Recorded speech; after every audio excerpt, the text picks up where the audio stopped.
Asian Caucasian that wasn't born in this nation. Okay, so welcome to the Idasun show. Today we have designer, rapper from Byron Bay, TYZ. How are you, man? Yeah, not too bad. That's the way. Thanks, That's Az. the way. You're looking good. Thank You're you, looking bro. fresh. Hey, You know, you're ready to pop up.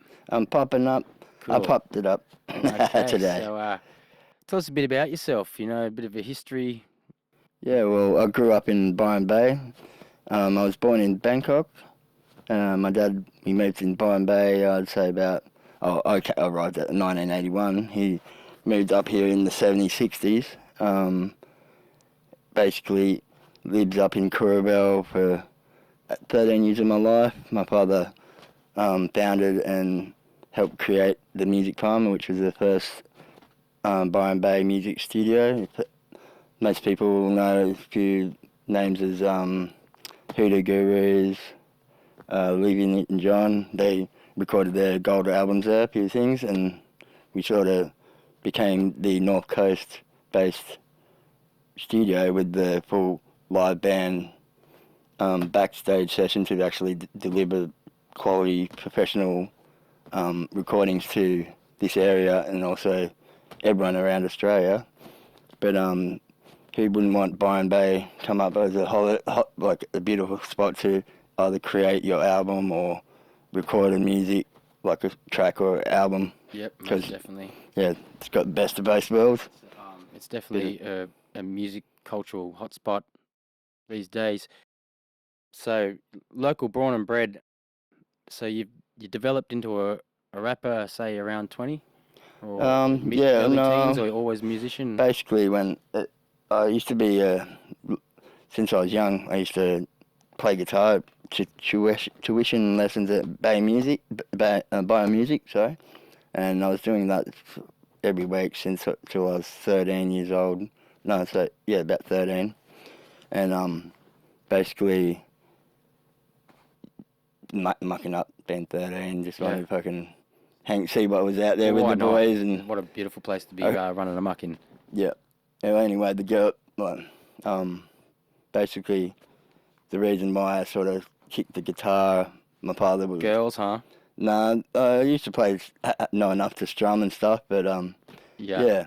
It was like... So you used to hold your own. Yeah, and I knew 3 chords, like my dad said. If you know 3 chords, you can play a song. Beautiful. Yep, as long as you know a melody.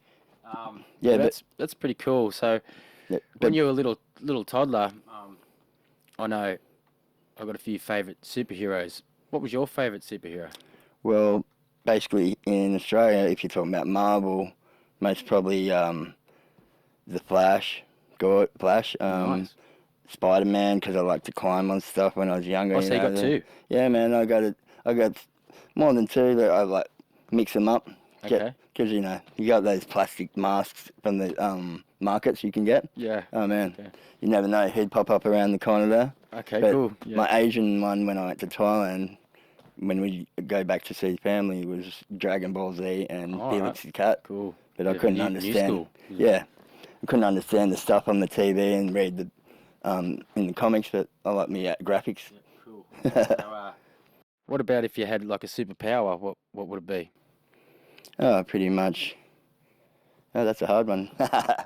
You like There's the lot Flash, of so options. maybe a fast runner or something. Fast runner, yeah. Yeah, Flash. Cool. I'd like to do things fast. Okay, cool. we'll leave it at that. Okay, so you progressed into a new up-and-coming rapper. You had all the influence from family.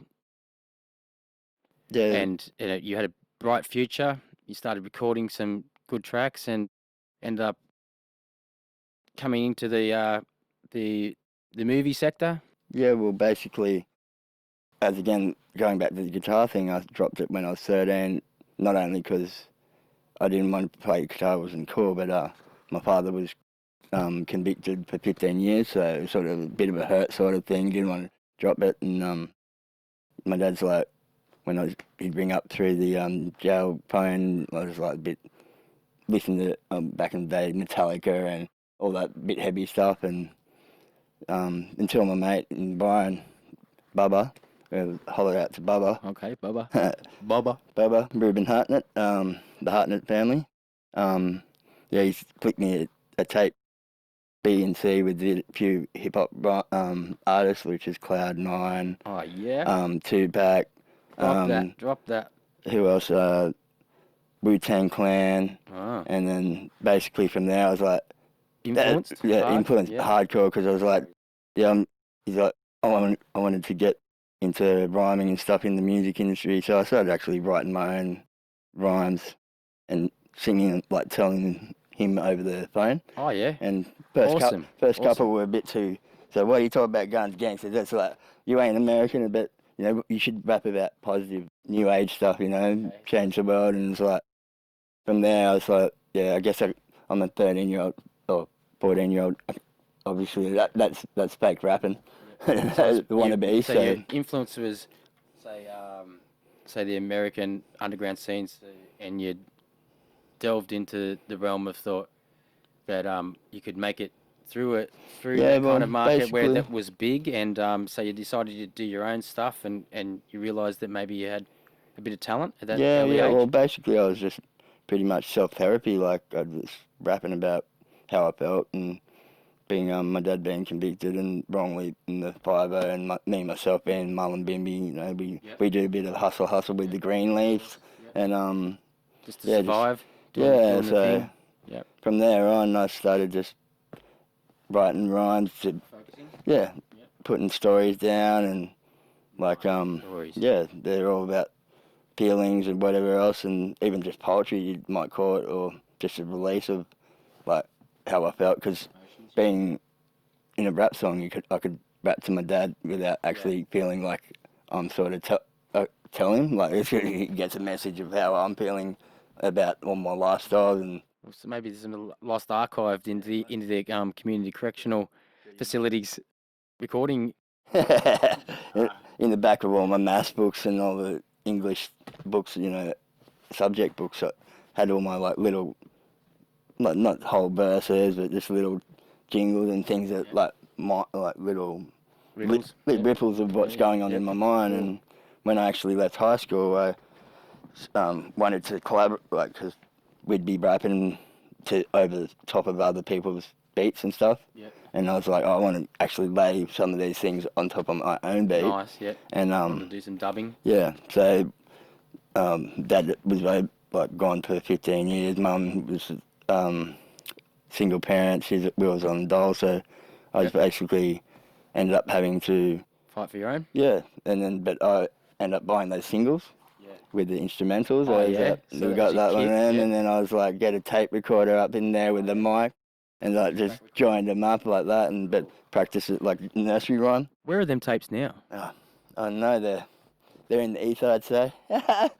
Well, maybe we should go and find them. So you speared into making your own CD. This is around 2006. How old would have been then? Roughly 25? About 23, 25. So you're just fresh, ripe, and you started busting. You've been busting for like 10 years by now, and you come up with this album and keep it in the true blue. Well, I was just sort of, a lot of them, this is my EP, hasn't been fully released, needs to be mastered, because it was all done at home with someone with like just a plastic microphone, to finally got a nice condenser mic, learnt the levels on, I was using Pro Tools back in the day, which Adobe Audition bought. And you just started coming into... And learning how to do the layering and tweaking the mics, and then I'd like, because a lot of my rap songs, as you know, I was trying to get some hooks, and I was like, I like the way I was doing my hooks, but then I'm like, I've got to get my sister up in here, because she does a bit of divering, and I wanted to make the flavour a bit more broad random. Yeah, big time. Yeah. Well, she's been doing a lot of sessions, singing for Grace Jones at the Music Farm. So yeah, I noticed the Music Farm, the advert for it for say 10 years ago. Yeah, it's and it said, we've got Pro Tools now. Yeah, it's a good one, eh? Yeah. Okay, cool. So you sort of been in the Bundjalung here. It's the Aboriginal Indigenous local culture around here, and all my friends here now, a majority from Byron Bay are Bundjalung people, and they're really beautiful, and you definitely had influence from the Bundjalung music culture in the stuff I've heard that you produced eventually after producing this album, which was, Yeah, as you that's know, was sure. remakes of this song, or as I know too now, remakes of this song, these songs that you've done now, and for Yeah, but major production yeah, movie. that's right. Well, this EP was originally going to be called True Blue, but I'm thinking of Oz Underground Sound. Like Yep. as And that's Oz your label, yep. Underground. No, Yep. that's my label, but Yep. I'm deciding to do the album.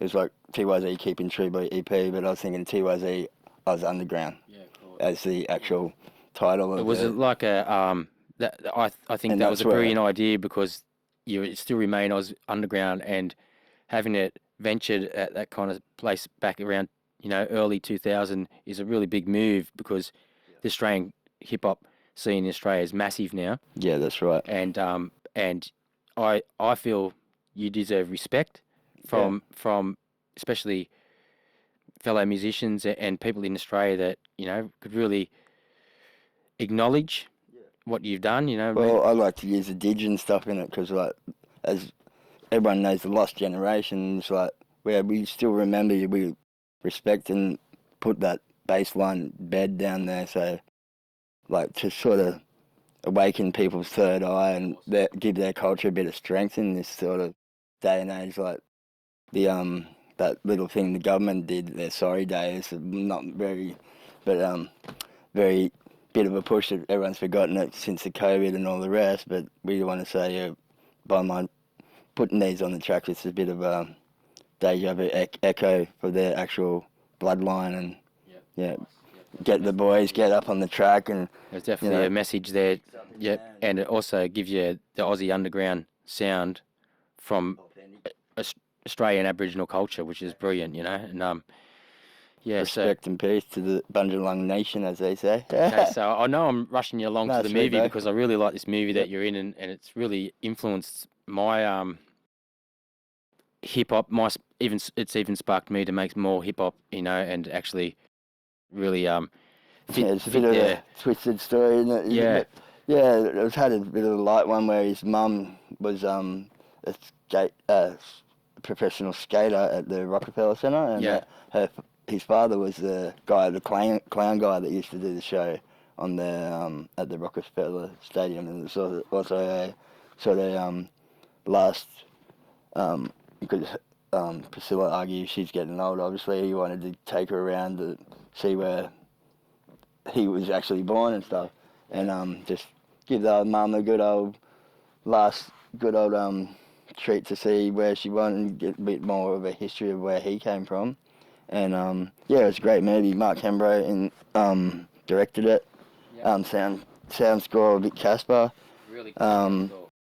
Egmont Pacific Entertainment was the company they did it under. It was a great little experience at the Argues. So you had say 2 film clips, I think, from Rock My Baby, three, Abstract, and Dig on Fire. Dig on Fire. Yeah. So that was the main title sequence when at the end. Yeah. That was really good. You went out there. It was the first sequence, Abstract, and yeah. Yeah. It's really funny how the puppet makes magic and gets some money and sends him over there, and then all of a sudden he's over over there and he takes all the fame. Yeah, that's right. And I think it's really cool. The really cool part for me was when he's in the lagoon and he's kicking back there and he's naughty, he's some other cool person. That's the lady that I was saying that he brings up. Brings up in Melbourne, this local radio station. He's like his alternate day to Edna, what I mean. He's he used to actually with Leon Skank. He made his other personality. and he made what was the puppet in Hey Hey It's Saturday? Aussie Ostrich. Yeah, he made Aussie Ostrich. Wow. He's made a lot of the mad big famous puppets. Yeah, because it's mad how it goes from Australia and then it blends into America. It's really awesome. Well, it's like a Borat sort of thing. Yeah, it's quite funny. They go over to America and they go to get signed, like to put his portfolio over to all the big agents out there to so David could actually get some sort of contract. There's a big boss man. Yeah, but on the day when they're at the I can't remember Rodeo Drive, wherever they like in Hollywood where a lot of the agents are, they rock up on the day of Thanksgiving. So basically, no one's open, are they? Only security guards. That's right. Yeah, and so they hire the old limo and Leon skanks out the window, and they end up going to then they end up going to the old food stamp place, driving past all the poor ghetto people, you know, and got old Leon, and he had a bit of a mouth on him. So I noticed that your film clips weren't clips out of the Argues movie. They're actually you know. Yeah, there was shots out of the movie, but then Slightly, but they were directly shots like maybe the plane scene and stuff. But the plane scene I had I was actually in the movie, because the real script, David and Mark had a bit of a fallout, so Mark Hambro had to work with, I think, 120 hours worth of footage from all around the world. But because David already had, because it's his mockumentary, it was in his head. So basically, I was supposed to be the mechanic for this plane that you see in the scene of the movie. I'm the mechanic, onboard mechanic to fix the plane, and that's why the girl's kicking me. Oh, that's why you got the overalls and stuff like that. Okay, so that sort of gives you a bit of so you're like the mechanic from Australia. Like, I'll sweep the runway. So it looked like you were in a straitjacket, actually. No, actually, that was one of them red. It was a red jumpsuit. Because you're on fire, right? You know what it was? It was from Street Fighter. All right. Remember those red jumpsuits? Yeah. Okay. Yeah, I got one of those.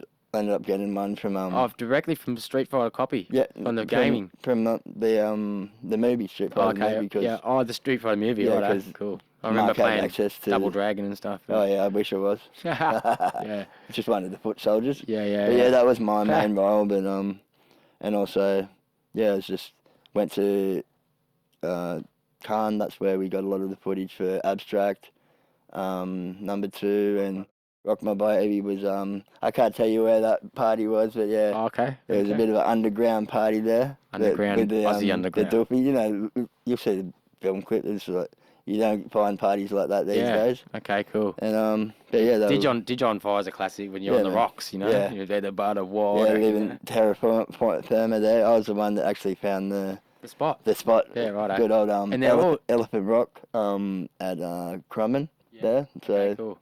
Yeah, it was pretty cool. So and it also like it gives you a good aspect of how many artists were involved in the songs, you know, like because you've got the Dig fella, you got the singer, the other fella, white fella, you got a guitar player, you know. I mean, to think it's obviously it was a bigger production, collaboration, It was a collaboration. Dijon Fire was just a song by Russell Dawson, the Kamari crew down in Sydney.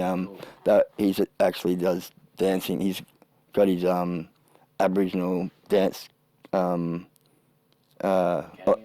just dance to promote. Like if someone wants to have the Aboriginal choreography, real dance sort of entertainment, but also they went over some FIFA soccer opening they wanted like a real Australian Aboriginal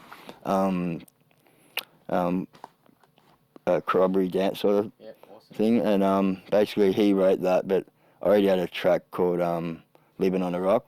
So I lived.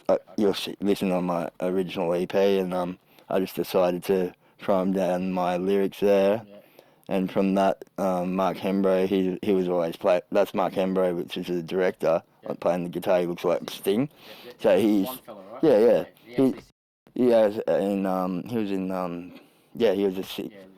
he was originally a NIDA teacher in NIDA, and he's got a lot of industry connections there. He was in Mad Max. But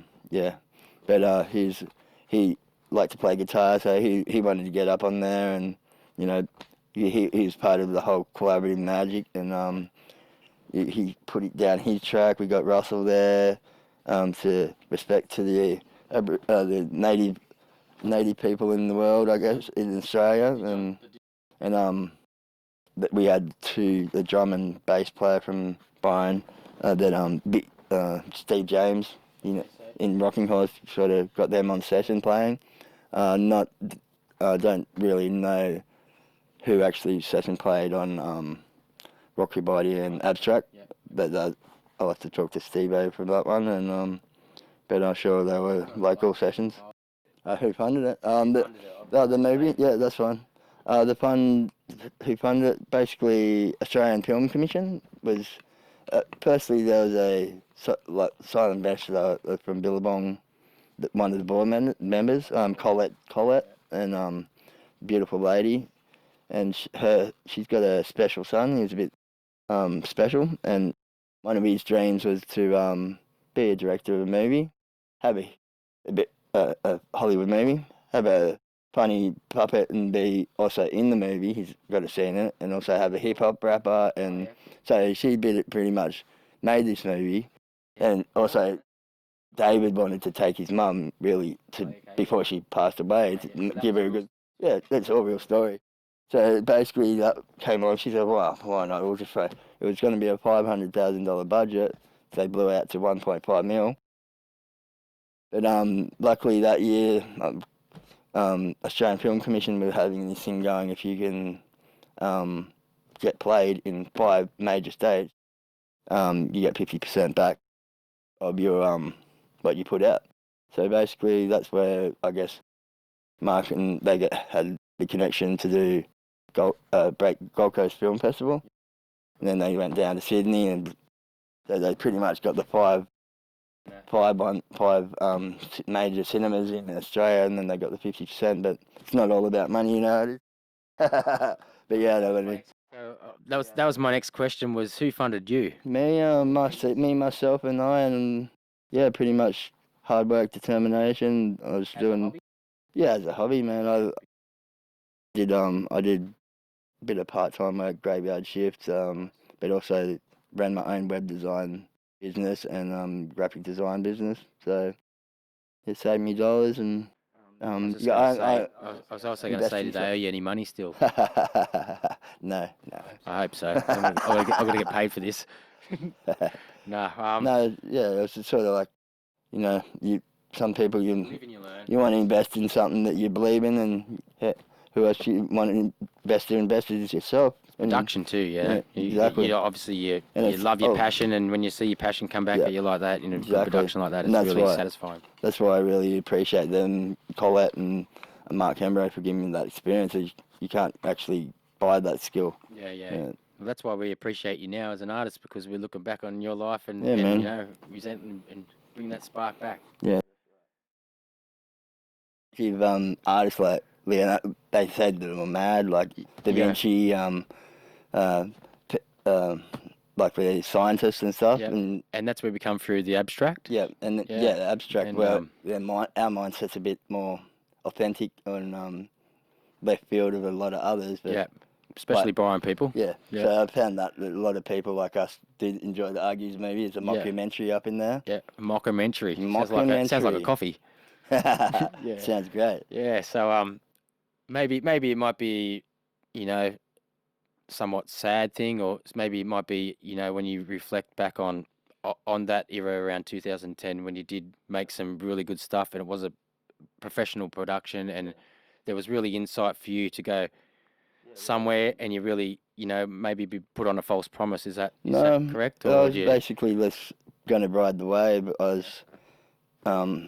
It could have been, it was like with these art house movies, this is sort of tied in. You never know if it's going to actually break the, like I said, as it was going to catch the wave. It's like you're going to make the wave and jump on it and jump up, like you lift up, or you just miss the actual set. But if it was going to rise, it was like one of the ladies were Billabong board director, so she was willing to promote our Dig on Fire in everything.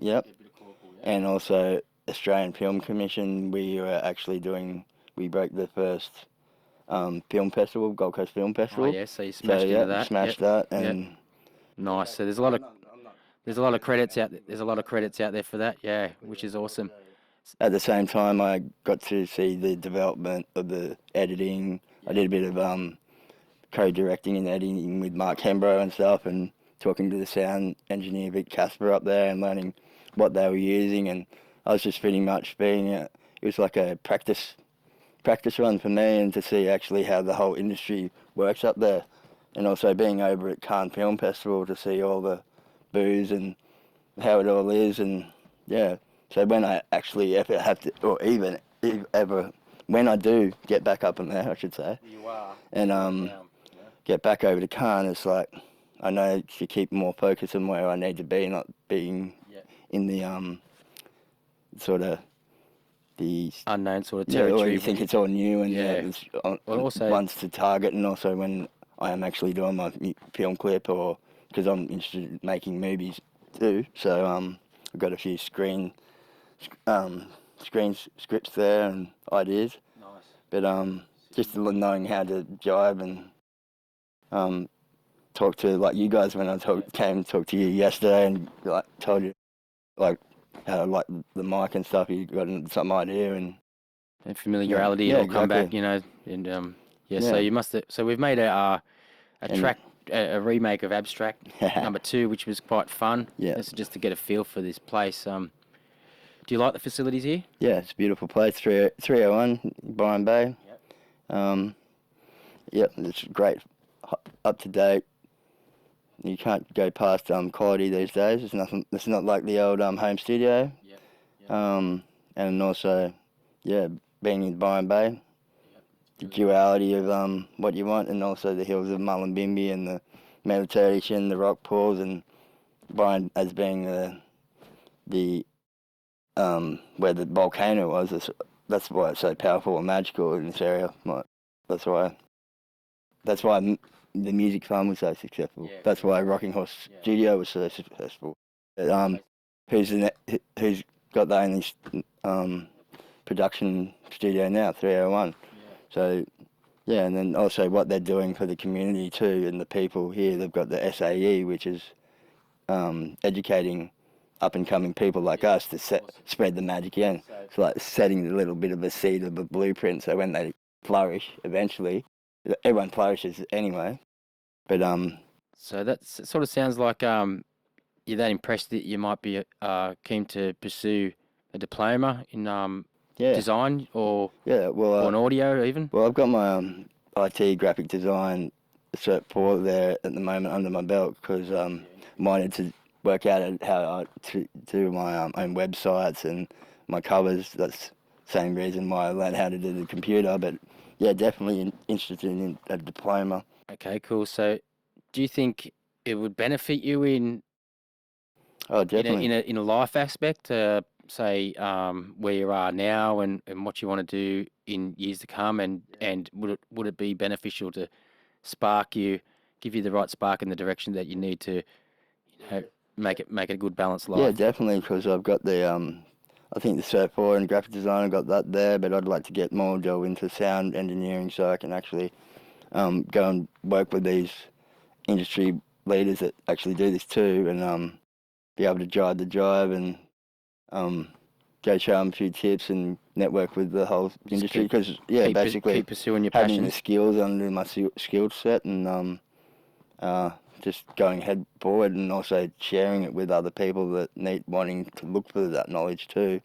And it's just like a duality, what you give, what you give is what you get back. So That's right. That's awesome. That's a good attitude to have. Okay, so you mentioned bit of greenery in that before, so we all know what greenery is. A bit of weed, and, probably makes the music world go round. We know there's a lot of drugs in Byron Bay, and it's hardly avoidable to have a good time. Yeah, well, back in the day when we grew up in 1980s, 90s, that was when the whole sort of just before they locked it big time down here. So it used to be a bit of a age of Aquarius, man. They were just like the days of the LSD and the real ecstasy, MDMA, and it was more none of this stuff that had the crap stuff, synthetic stuff now, and mushrooms, I guess. Yeah, mushrooms. Everything's pretty much natural. They love the natural high down here, you know what I mean? Okay, so it might have influenced you a little bit to say, with my music and stuff. And all your friends, they love to hang out at the beach and stuff. So it's sort of a place where we can live and be free and Yeah, free thought, and just be living a doof, yeah, like living life in the doop in your own matrix, like people say, you create your own world. Some people were in their own world creating it, and living the doof life, you see the different facets of life. But also, my dad was like, my mum wasn't in that sort of hippie sort of thing going. She was like a bit of my dad was an entrepreneur. He was like doing the music farm and stuff. So I was also up in that end. But my best friend Carl Parker, his dad was sergeant at arms of the Nomads, so got to delve in that side of life. So I was a bit of a chameleon, Asians like to act. yeah, well, that's some real life stuff right there. You need to know that. Okay, so we can see a CD here. Now our medium for listening to music has changed. Yeah. Social media and platforms That's right. such as Spotify and compressed music. That's right. What do you think? Well, I think I reckon you can't go past a CD with the full quality range of, the range of sound you get, because MP3 compresses it. Like I've had some of my songs on the CD, they're like 44, 50 megabytes, one song, and then you go to the MP3 version, it's like 3.4. I'm like, where's my music gone? Where's the magic gone?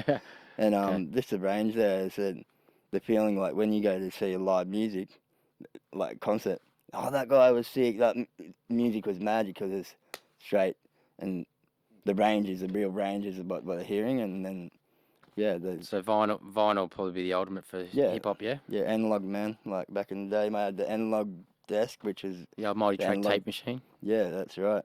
So the analog desk after the music farm. Well, lucky times have changed for TYZ because we got good. Yeah, that's right. The good technology now, and we can move you forward.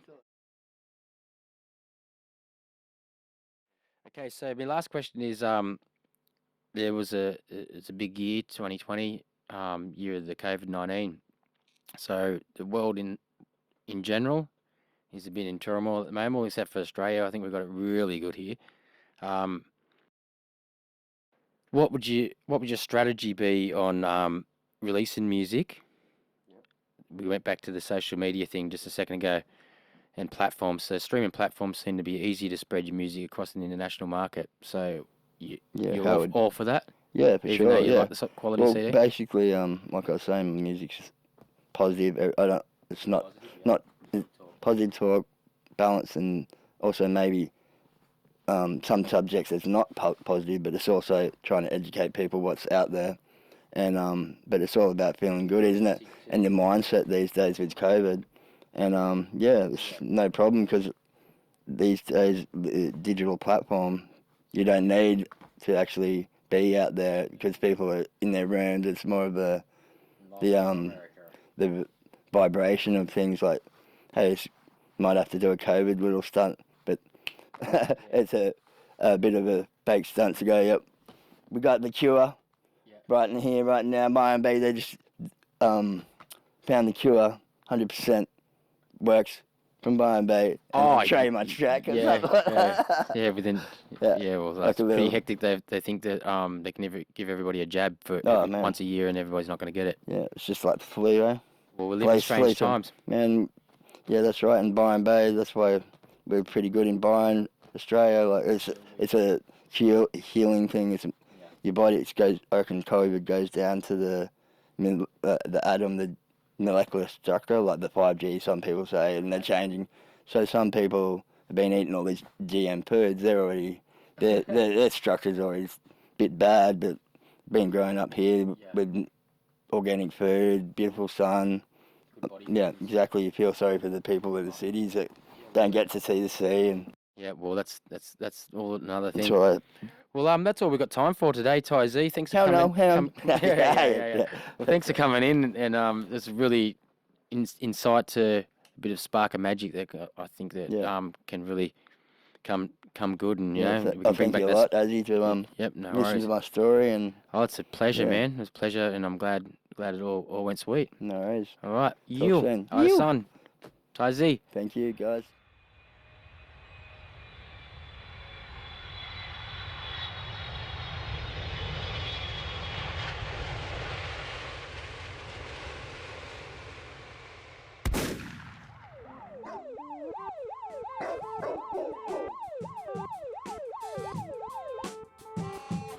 Yeah, oh, whoop, whoop. This is abstract number 2.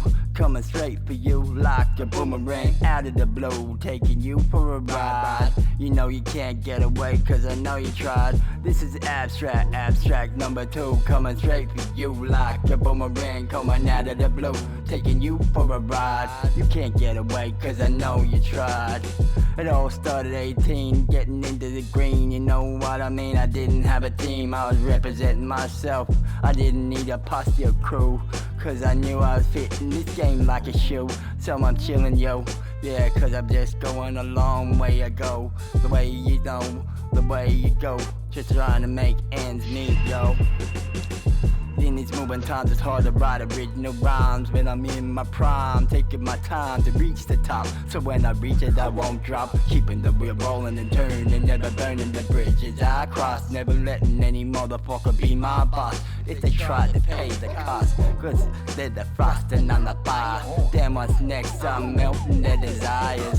I'm just like Bob, just getting started, cause it's in this game there ain't room for the kind-hearted. So get out while you can, my friend, cause I'm in it till the end. Yeah, send letters to family and friends, so when I come knocking, they'll know to let me in. Mixing with the fiends and hustlers on the street. Yeah, cops roll by, it won't feel the heat. Fix the deal while most people are fucking asleep. Yeah, why they do it? Cause they keep me off the street. Cause I got plenty more people to take and make. Got a whole empire which I wanna motherfucking make. Yeah, yeah. Cause this is abstract number 2 coming straight for you like a boomerang out of the blue. Can't get away, cause I know you tried. Cause we're on the real ride, don't slip and slide, you know what I mean? Cause some duck and dive, yeah, yeah. In these moving times, to duck and dive. What's in the future, no one knows. Science grows, got humanity on its toes. Watch over the pros and scientists, who knows, they just could be lying to us. Cause yo, the world doesn't need an expiry date.